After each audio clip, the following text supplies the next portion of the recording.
राजेश ने अपनी पत्नी को नजर भर करके देखा तो वो देखता ही रह गया। सोने सा बदन दमक रहा था। वो घबराई हुई थी। वो ये भी जानती थी कि अब क्या होने वाला है।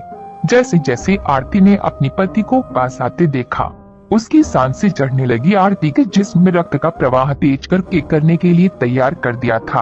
उसकी चिड़िया रुपए से भर चुकी थी। उसका शरीर पसीने से तरबतर हो रहा था। राजेश ने आकर सबसे पहले आरती का हाथ थामा। आरती की सांस अब फूलने लगी। राजेश ने आरती को चूमना शुरू किया। आरती ने पूरी तरह से अपने पति को समर्पित कर दिया। अब आरती राजेश की बाहों में बर्फ की तरह पिघलती जा रही थी। राजेश ने आरती के बालों से मोगरा के फूलों को धीरे से अलग किया और आरती के गले पर चूमा। ऐसा चुंबन कभी अपने ख्यालों में दोस्तों से नहीं पाया था। वो आहें पर आहें भर रही थी और राजेश उसके जिस्म में समाता जा रहा था। कुछ ही देर बाद आरती बिस्तर के ऊपर बिछ गई।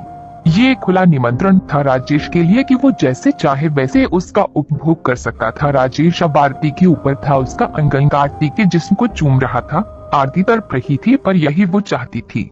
उसने बिना देरी के आरती के उन्नत गुब्बारों को चूमना शुरू कर दिया। चूमने का ये सिलसिला आरती के होठों से होते हुए उसके टांगों पर पहुंचा था। जैसे जैसे राजेश का होठ रेशमा टांगों पर फिसल रहे थे, आरती सदियों से इकट्ठा लावा वैसे वैसे पिघल रहा था। अब राजेश ने धीरे धीरे आरती की नाइटी उतारनी शुरू की। आरती विरोध करने की जगह खुद अपनी नाइटी उतारने में राजेश की मदद करने लगी। राजेश ने होठों से चूमना शुरू किया और आरती के विशाल गुब्बारों से होता हुआ गहरी नाभि तक जा पहुंचा।